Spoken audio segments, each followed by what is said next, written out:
ஆனந்த யோக மெய் என்பர்கள் அனைவருக்கும் இனிதான வணக்கம். தமிழ் ஆனந்த யோகத்தின் ஆரோக்கிய சமையல் நிகழ்வில் இன்றைக்கி நாம் பார்க்கக்கூடியது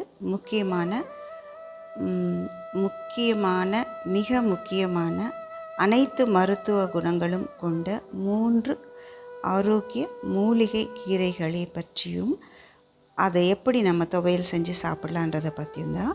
அதுக்கு முன்னாடி இந்த முருங்கைக்கீரை நமக்கு மலிவாக கிடைக்கக்கூடியது, மிக மலிவாக கிடைக்கக்கூடியது, எல்லோர் இல்லத்திலுமே இருக்கக்கூடிய ஒரு கீரை என்றால் அது முருங்கைக்கீரை. அது விலை இல்லாதது, அதாவது ரொம்ப கம்மி விலையிலும் கிடைக்கக்கூடியது, நம்ம வீடுகளிலும் எளிதாக கிடைக்கக்கூடிய, ஆனால் அதனுடைய மதிப்பு விலை மதிப்பற்றது. வெளிநாடுகளில் இதை பொடி செய்து அவங்க ஆயிரக்கணக்கில் இந்த பொடியெல்லாம் வாங்குகிறாங்க. ஆனால் நம்ம வீட்டில் எப்படி நம்ம உறவுகள் நம்ம கூடயே இருக்கும்போது அதனுடைய மதிப்பு தெரியாதோ, அதேமாதிரி இந்த கீரை வகைகள் நம்ம கூடயே பழங்காலத்திலேருந்து எல்லோர் வீட்லேயுமே இது எல்லோர் கூடவுமே இருக்கக்கூடியது, நம் வாழ்வியலோடு பயணித்து வரக்கூடிய ஒரு முக்கியமான மூலிகை. இதை நாம் மறந்து வருகிறோம். இது எல்லா விட்டமின்ஸும் இருக்குது. அயன் இருக்குது, கால்சியம் இருக்குது, மக்னீசியம் இருக்குது, பொட்டாசியம் இருக்குது, நார்ச்சத்து மிகுந்த கீரை, கண்களுக்கு மிகவும் பலம் தரக்கூடிய பீட்டோ கரோட்டின் அதிக அளவில் இருக்கக்கூடிய இந்த முருங்கைக்கீரை, இதை நம்ம பயன்படுத்தலாம். இது சாப்பிட்றதுனால பிபி அதிகமாக இருந்தாலும் குறைவாக இருந்தாலும் சமன் செய்யக்கூடிய ஒரு கீரை இந்த முருங்கைக்கீரை. அடுத்ததாக நம்ம பார்க்கக்கூடியது மல்டி விட்டமின் கீரை. அனைத்து கீரைகளிலும் இருக்கக்கூடிய சத்துக்கள் நிறைந்த இந்த மல்டி விட்டமின் கீரை தவசி கீரைன்னு சொல்லுவாங்க. இது எல்லார் வீடுகளையும் இப்போ நிறைய கிடைக்கிது.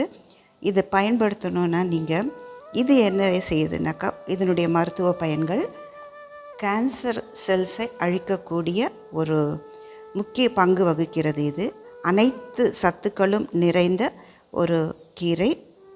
இதையும் நம்ம துவையலுக்கு சேர்த்துக்க போகிறோம். அடுத்து புனர் நவா என்று சொல்லக்கூடிய இந்த மூக்கிரட்டை கீரை சாலை ஓரங்களில் தானாக வளர்ந்து வரக்கூடியது.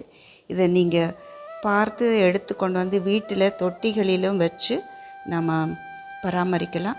நல்ல என்னென்னா ஒரு 5 இலையை நீங்கள் எடுத்து மென்று தினம் சாப்பிட உங்களுக்கு பிபி குறையும். அடுத்து சுகர் வராமல் தடுக்கும், கண் பார்வை அதிகரிக்கும். அதாவது பலகீனமாயிட்டு இவரால் ஒன்றுமே செய்ய முடியாதுன்னு இருக்கிற நிலமையில் இருக்கிறவங்களுக்கு இதை நாம் சாறு எடுத்து கொஞ்சம் சீரகம் போட்டு கொடுத்தா எழுந்து உட்காந்து அவ்வளவு பலமாக இருப்பாங்க. அதே மாதிரி வாரத்தில் 2 நாள் இதை சாறாகவும் குடிக்கலாம், துவையலாகவும் சேர்த்துக்கொள்ளலாம், பருப்பு கூட்டோடு சேர்த்து நாம் சமைச்சு சாப்பிடலாம்.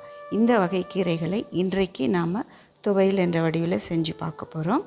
இது மிகவும் நோய் எதிர்ப்பு சக்தி அதிகமாக கொடுக்கக்கூடியது நமக்கு. எனவே இதை எல்லாருமே பயன்படுத்தலாம். இதை பயன்படுத்தி சாதத்தில் போட்டு, சூடான சாதத்தில் கொஞ்சம் நெய் விட்டு பிசைஞ்சு சாப்பிட உங்களுக்கு புது தெம்பு வரும். அந்த அளவுக்கு இந்த 3 மூலிகை கீரைகளையும் மிக சத்து நிறைந்துள்ளது.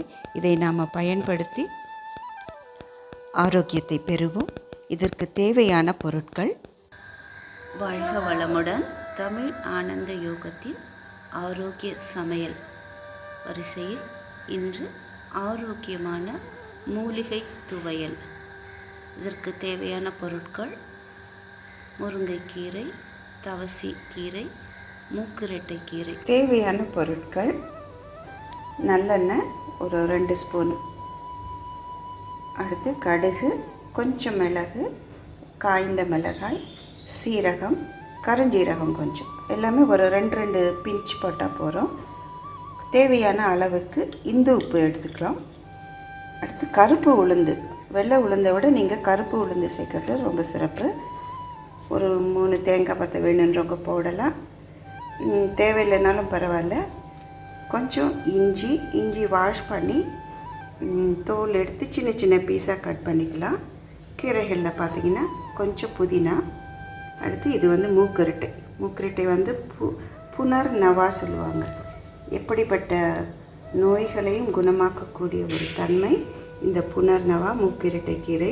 இது எல்லா இடங்களிலும் வெளியில் கூட பரவலாக தானாக முளைச்சி வரக்கூடியது. அதை நம்ம பறித்து யூஸ் பண்ணலாம். இதில் முக்கியமாக நான் இந்த தவசி கீரைன்றதை வீட்டிலே நம்ம பறித்தது. அதுமாதிரி மூக்கரட்டியும் தனியாக வச்சுருக்கேன்.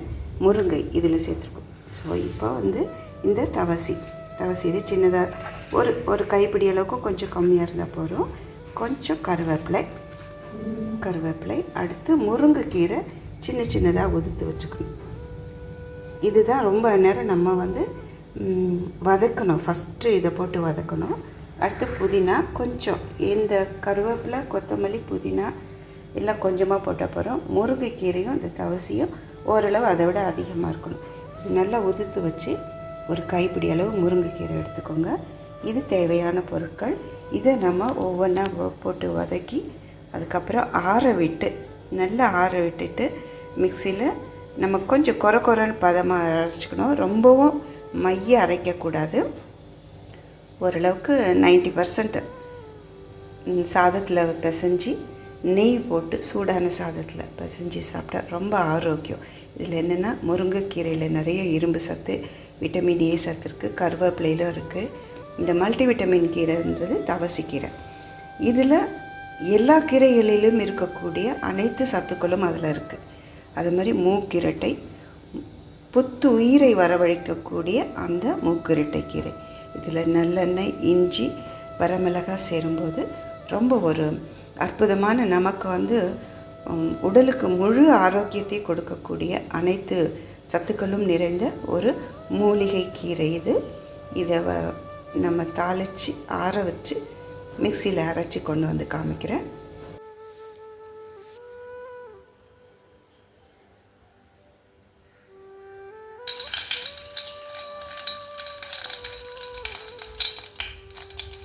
கொஞ்சம் எண்ணெய் பொரிஞ்சதும் கடுகு, மிளகு, 2 மிளகாய்,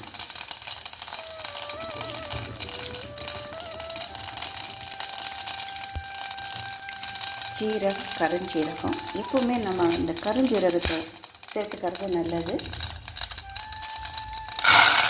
முருங்கைக்கீரை மட்டும்தான் நல்லா பொரியணும். அதை வதங்கினாக்க என்னென்னு சிலருக்கு சரியாக ஜீரணமாகல மாறிடுவாங்க. அதனால் முருங்கைக்கீரை மட்டும் நல்லா வதக்கிக்கோங்க. முருங்கைக்கீரை நல்லா சுருளை வெந்துருச்சு. அதுக்கப்புறம் கொஞ்சம் புதினா, கொஞ்சம் இந்த தவசிக்கீரை, அடுத்து கொஞ்சம் கருவேப்பிலை, எல்லாமே கொஞ்சம் ஒரு கைப்பிடி தான், ரொம்ப இல்லை. ஏன்னா முருங்கைக்கீரை நம்ம இது மெயினாக சேர்த்துக்கிறதுனால இது எல்லாமே போட்டு வதக்கிக்கலாம். கீரையெல்லாம் கொஞ்சம் நல்லா வதங்கிடுச்சு. இப்போ கொஞ்சம் இஞ்சி சின்ன பீஸை சின்னதாக கட் பண்ணி இஞ்சி சேர்த்துக்கலாம். உப்பு வேணும்னா இப்போவும் சேர்த்துக்கலாம், இல்லை நீங்கள் கொஞ்சம் அரைக்கும் போது சேர்த்துக்கலாம். இஞ்சி உப்பு ஜஸ்ட்டு ஒரு பிஞ்சு தான் போட்டிருக்கேன். கருப்பு உளுந்தும் கருஞ்சீரகமும் ஏன் சேர்க்குறேன்னா, வெள்ளை உளுந்தை விட கருப்பு உளுந்து ரொம்ப சிறப்பாக ஆரோக்கியம் அதிகம், தோலோடு இருக்கிறதுனால நார்ச்சத்து இருக்கும். அதே மாதிரி கருஞ்சீரகம் அப்போது சமையலில் ஆதி காலத்துலேயே எல்லா இதுலேயுமே கருஞ்சீரகம் தான் யூஸ் பண்ணுவாங்க. அதுக்கப்புறம் தான் இந்த வெள்ளை சீரகம் வந்தது. அதை விட இப்போ கூட நாம் சாம்பார், காரக்குழம்பு, ரசம் அதில் எல்லாத்தையும் ஒரு பிஞ்சு கருஞ்சீரகம் சேர்த்துக்கினா அது நமக்கு உடலுக்கு, பெண்களுக்கு குறிப்பாக பெண்களுக்கு ரொம்ப இந்த பிசிஓடி ப்ராப்ளம்லாம் வராமல் தடுக்கிறதுக்கு அந்த கருஞ்சீரகம் ரொம்ப யூஸ் ஆகுது. உடம்போடைய ஆரோக்கியம், உடல் திறனை அதிகரிக்கக்கூடியது அந்த கருஞ்சீரகத்துக்கு இருக்குது. இப்போ நல்லா வதங்கிடுச்சு. 5 நிமிஷம் ஆற விட்டு நம்ம தொகையில் அரைச்சிக்கலாம். சுவையான ஆரோக்கியம் நிறைந்த மூலிகை துவையல் தயாராகிடுச்சு. நீங்கள் தாளிப்பு வேணுன்றவங்க நான் தாளித்து கொட்டிருக்கேன்.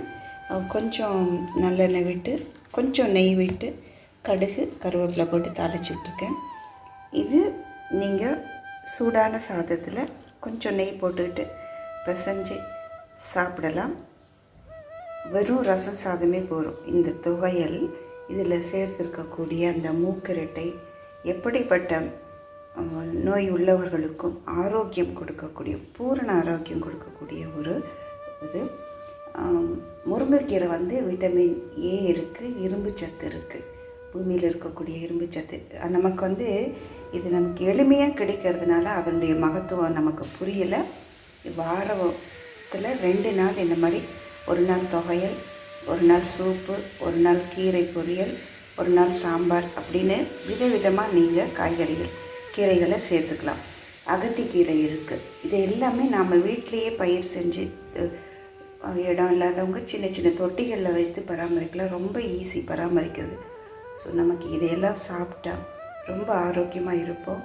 மருத்துவர்கிட்ட போகணுன்றது இல்லை. அது இல்லாமல் இந்த பிபி, கொலஸ்ட்ரால் எல்லாமே உங்களுக்கு நல்லா கண்ட்ரோல் ஆகும். இந்த மூலிகைகளை நம்ம அடிக்கடி சேர்த்துக்கிறது ரொம்ப நல்லது. இந்த மூலிகை வகைகளை சேர்த்து நீங்கள் ஆரோக்கியம் பெற்று சிறப்பாக வாழலாம். வாழ்க வளமுடன். நன்றி.